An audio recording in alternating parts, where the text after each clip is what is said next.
Hello, and good Vach. It's Shabbos, Pashas Nasa. Sort of difficult to get into a regular weekday. Um, sorry, specs.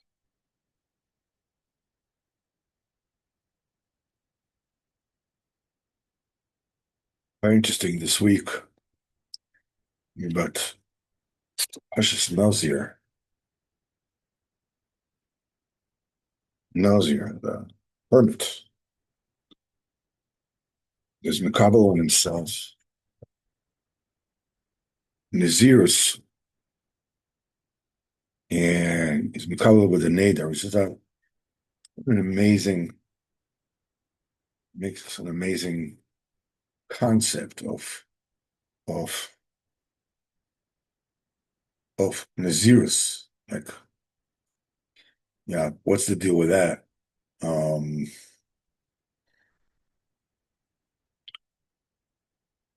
and because basically once he makes a nader, takes the vow, it becomes a doraisa.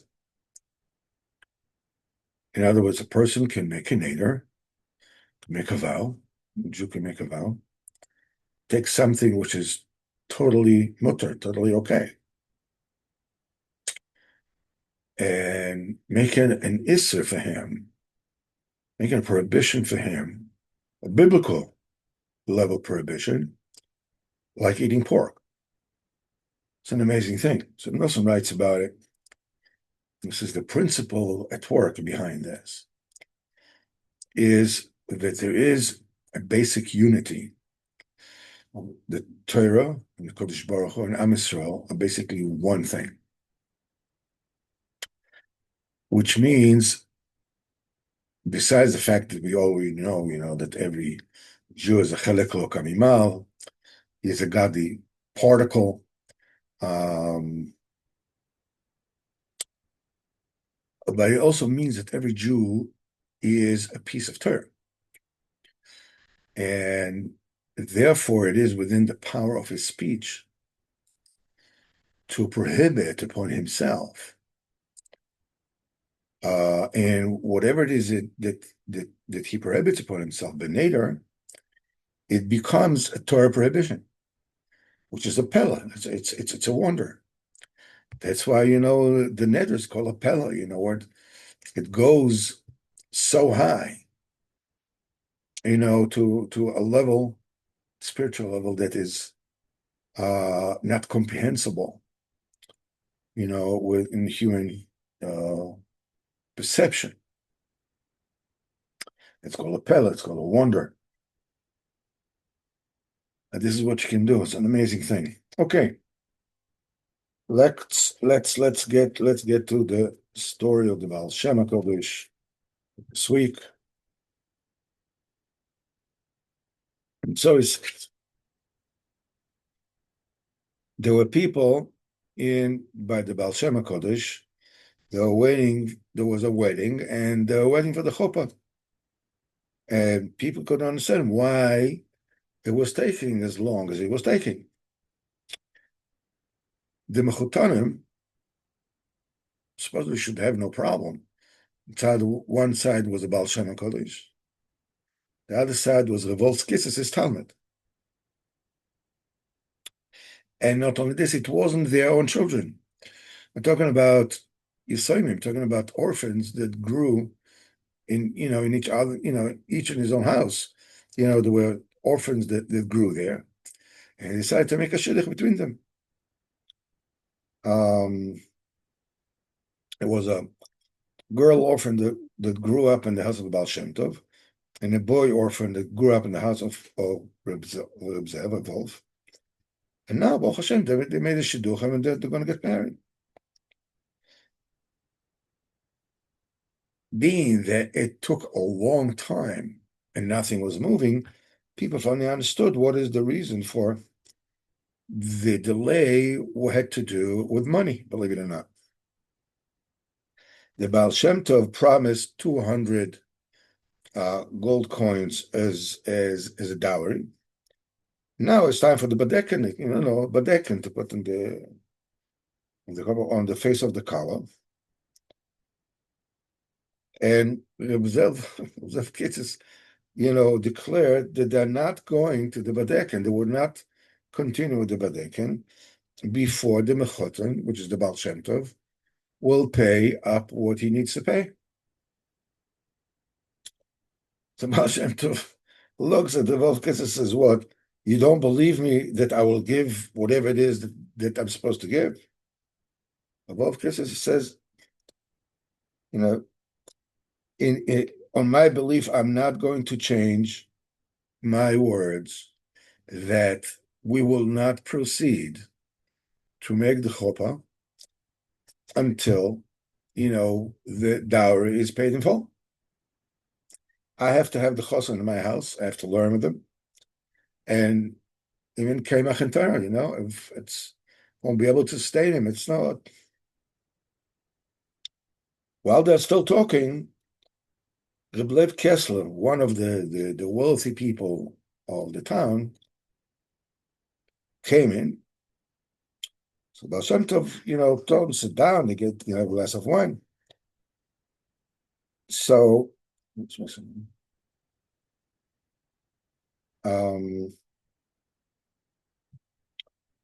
Reb Lev, after he made the bracha, he told the Baal Shem Tov what's the reason he's coming. He says that the commissar of Mezhibozh called me. Oh, just 1 second. Says that the commissar of Mezhibozh called me over, and he showed me a letter, a note from the Graf, the feudal lord that lives about 8 miles from here, that says that you, the Baal Shem Tov, owe him 1,000 gold coins. After there was a mitzvah of Pidyon Shvuim, of redeeming, hostages, and you made it so you will release a Jewish renter that owed him money. And since that particular debt was not paid yet, he asked the commissar to let you know he's supposed to pay that debt, or else he'll take you as a prisoner. So when he heard these words, the Baal Shem Tov told his servant to hatch his wagon, his coach, whatever, and he told Reb Leib as follows: sit on the wagon and go immediately to the Graf, to the feudal lord, and pay him. And please come back quickly for the Badekanis. They was amazed. Where's he going to get 1,000 gold coins? But he didn't say anything. Immediately he went, and he stopped by an inn. The innkeeper says, "Well, you're such a rush to go to the castle of the feudal lord."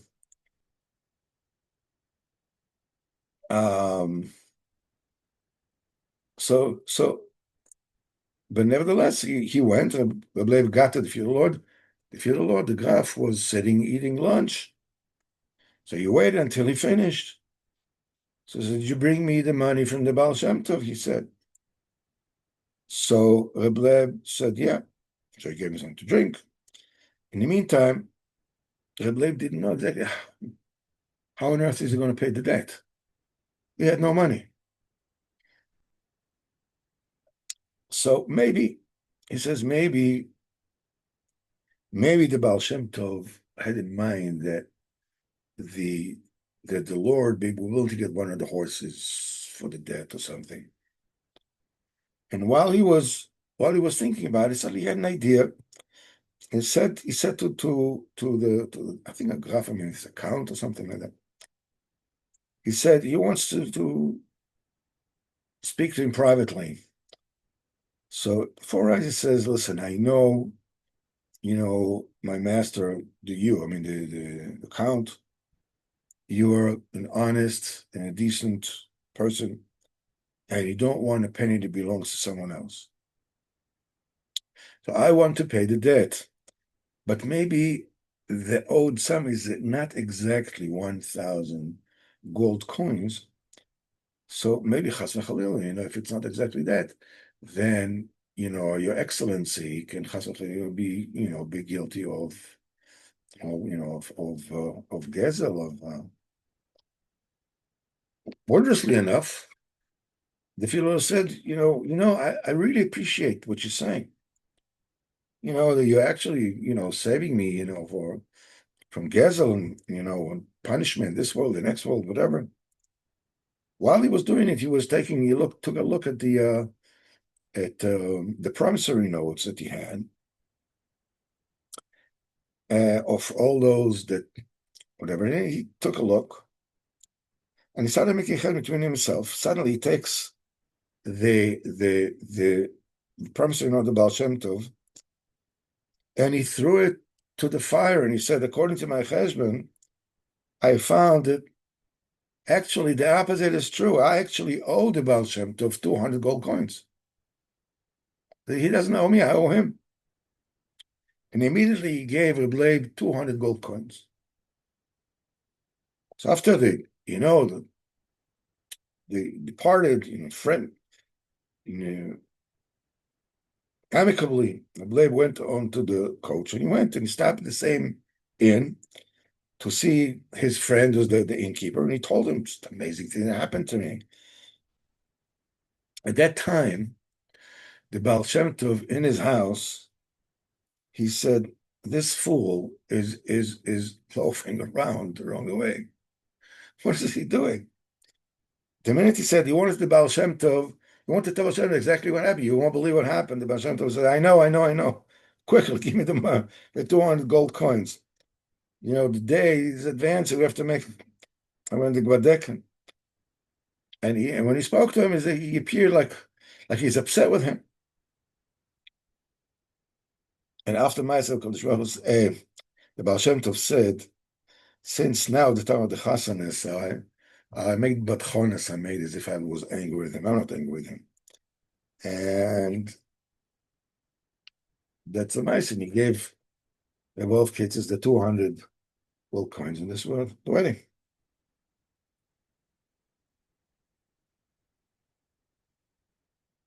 This is what it's called Retzon Re'ah Ve'aseh. Kadosh Baruch Hu does the will of those that fear him.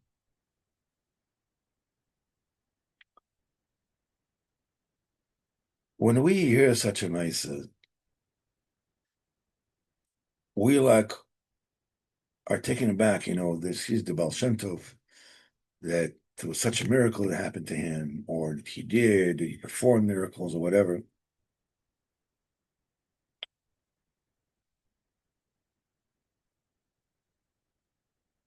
But the greatness of the tzaddikim is way, way beyond that. It's way beyond that. It's actually not possible even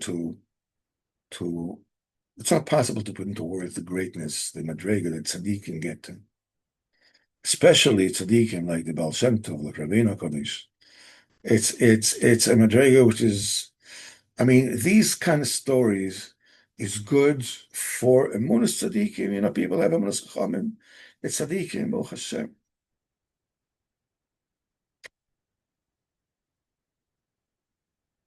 The Baal Shem Tov, they speak about the Baal Shem Tov, and the Baal Shem Tov lamented. He says, what did they tell about me? They tell about me the miracles. He says, Elia Novi made many more miracles than I did. And what do we say, Motzei Shabbos and Lava Malka? When they sing about Elia Novi, he says, a person that the nation went after him, saying, Hashem wa Elokim, Hashem wa Elokim. Hashem is the God, Hashem is the God. Novi, everybody knows that the people, he brought the people to HaKadosh Baruch Hu, and on me they say, and he made tremendous miracles. And about me, what did they do? They talk about the miracles that I do.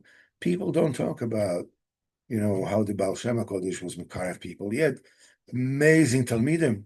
He changed the world in Avodas Hashem. The Talmidim Baal Shem and Talmidim Magid, they reached levels, because the Baal Shem HaKadosh, they were not reached, some of them since the days of the Nevi'im, of the prophets.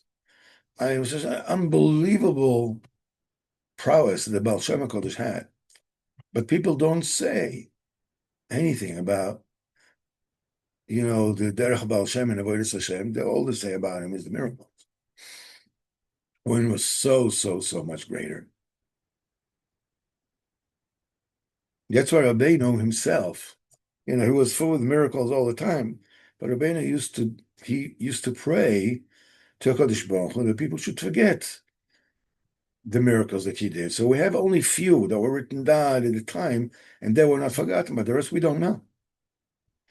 Chal Rabbeinu said that he had a divine limitation on him not to perform miracles, the way the Baal Shem Tov did, because what we know from Rabbeinu HaKadosh, from Rabbi Nachman, if he would be allowed, Mishamayim, to perform miracles openly, there will be no Bechira. There will be no more Bechira.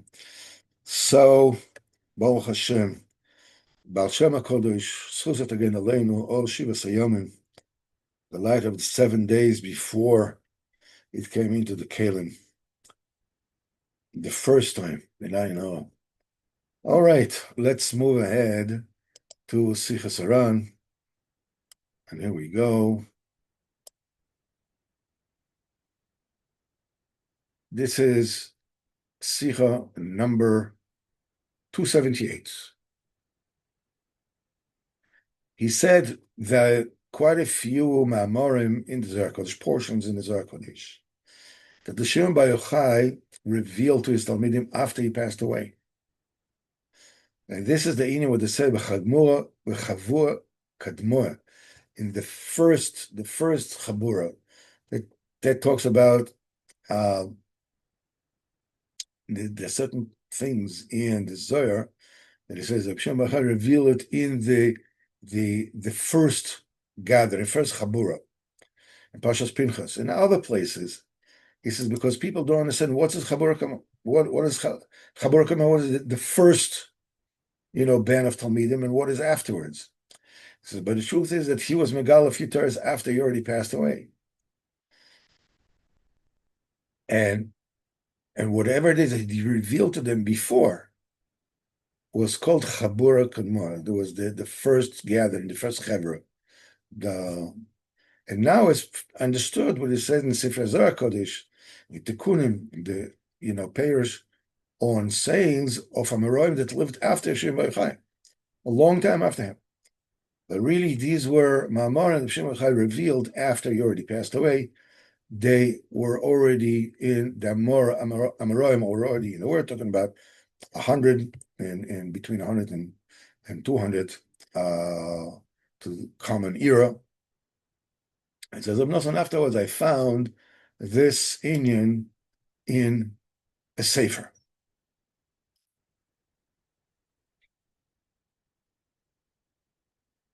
One of the main principles that must be understood regarding tzaddikim and the avodah that they do is that tzaddikim work while they are in this world and afterwards. The Gemara says, G'dolim tzaddikim himself and tzaddikim are greater after they die, more than they were while they were still alive.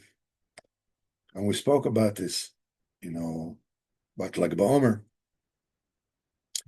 Yes, after they pass away, they're able to come down.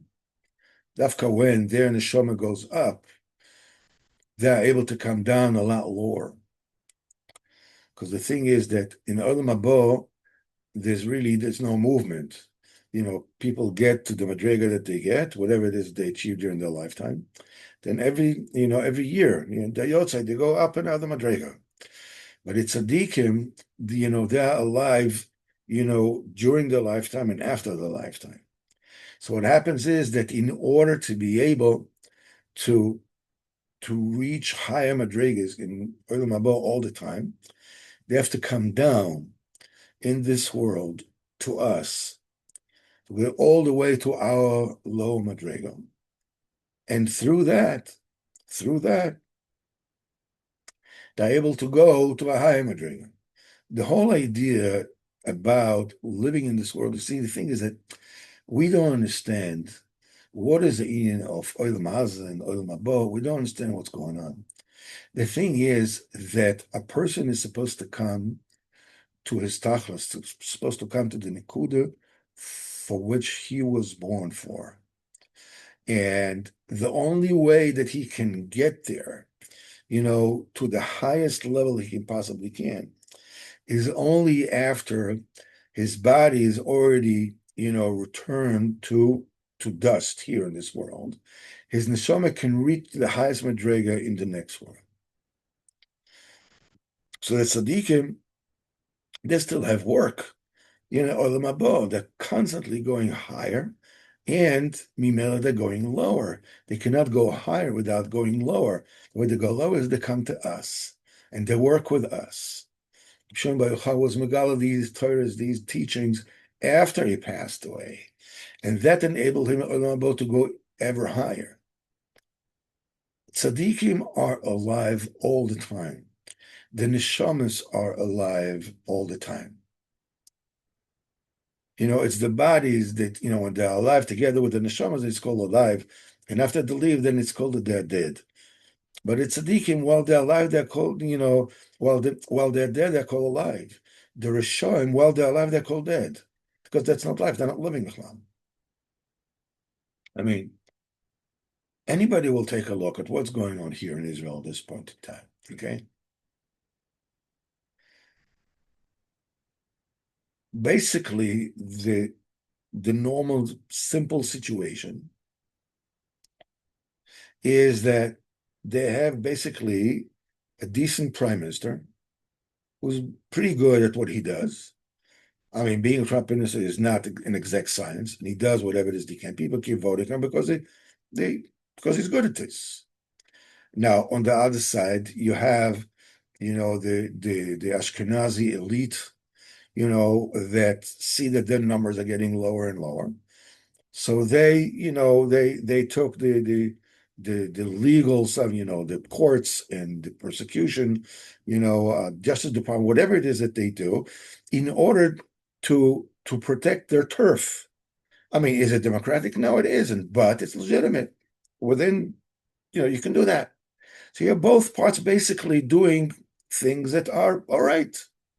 They may be nice or not nice, whatever it is, but it's not a big deal. But you hear what they're calling, what they're saying to one another. These are, they're like monsters, and these are monsters, and these are,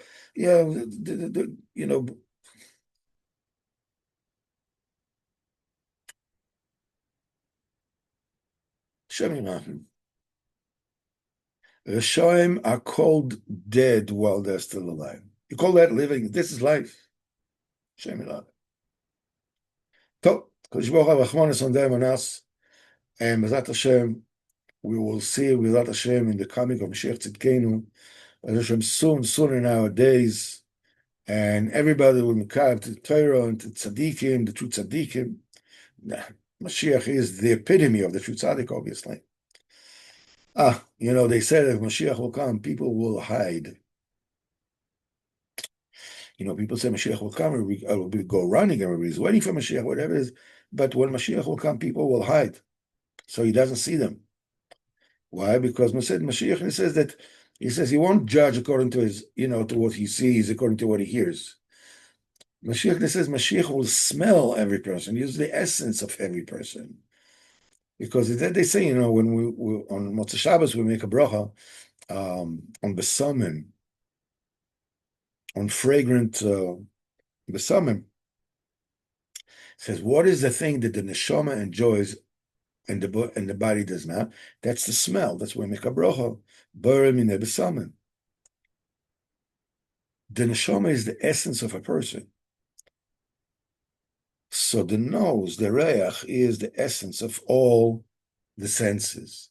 So Adam Arishon, he and his wife, they damaged, all the senses, the eyes and the ears and the mouth, but not the smell. They don't say that the fruit of Etz Hadas smelled good. It's not saying anything.